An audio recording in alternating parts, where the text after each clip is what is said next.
தலைமையேற்று கொடியசைத்து இந்த பேரணியை தொடங்கும் முன்பாக நமக்கு நல்ல ஆசிரியர் பெறுகிற நல்லுரை தருகிற இந்த இனிய நிகழ்வை கவனத்தோடு கேட்போம். மரியாதைக்குரிய காவல்துறை கண்காணிப்பாளர் அவர்கள் திரு ஜெகநாதன் அவர்கள் நமக்கு நல்ல ஆசிரியர் சொல்லுகிறார்.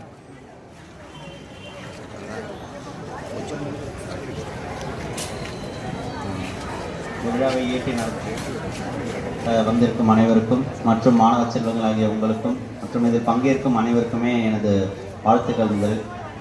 இந்த உரையை ரொம்ப பெருசாலாம் சில என்ன ஆல்ரெடி லேட் ஆகிடுச்சு. நம்ம இந்த 7 to 9 இந்த டைமில் நீங்கள் போனீங்கன்னா தான் உங்களுக்கும் ஹெல்த் பெனிஃபிட்ஸ் இன்னுமே நல்லாயிருக்கும். ஸோ அதில் மனதில் ஒரு சின்ன அட்வைஸ். ஃபஸ்ட்டு என்னென்னா, இப்போ நீங்கள் தான் நாளைக்கு இந்த சமுதாயம், வேறு அதில் எந்த மாற்றமே இல்லை. இன்றைக்கி மாணவர்களாக இருக்க நீங்கள் தான் நாளைக்கு இந்த சொசைட்டி.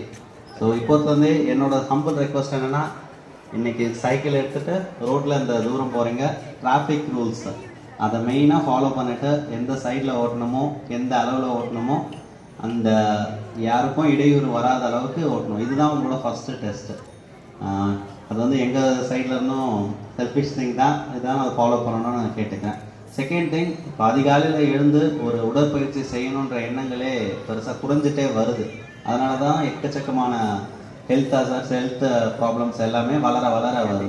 இந்த ஹேபிட் நீங்கள் இப்போதுலேருந்தே கல்டிவேட் பண்ணிட்டு இருக்கணும். அதே மாதிரி நீங்கள் இப்போ பண்ணுறது ஒரு விழிப்புணர்வு. நீங்கள் இந்த டவுனில் இருக்கணும், ஒரு கிலோமீட்டர்ஸ் நீங்கள் போகிறீங்கன்னா பார்க்குற மக்கள் எல்லாம் அதை பார்த்துட்டு அதே மாதிரி உங்களோட பேரண்ட்ஸு ஃப்ரெண்ட்ஸ் எல்லாருக்கிட்டையுமே நீங்கள் சொல்லணும் இது எவ்வளோ நல்லா இருக்குன்னு. இது இந்த ஒரு நாளோடு முடிஞ்சிடாமல் டெய்லி பேசிஸில் நீங்கள் எல்லாருமே இந்த உடற்பயிற்சியை மேற்கொள்ளணும்.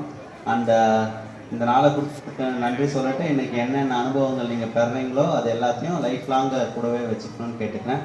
அண்டு இந்த விழாவை ஸ்டார்ட் பண்ணுறதுக்கு எனக்கு கூப்பிட்டதுக்கு இங்கே அது ரெண்டு எல்லாருக்குமே நன்றி. Thank you so much.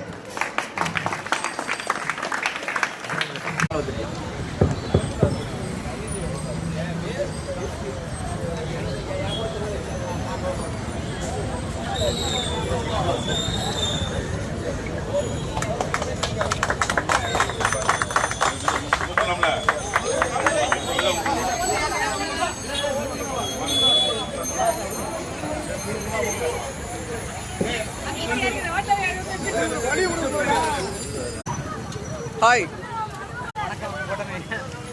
வணக்கம்.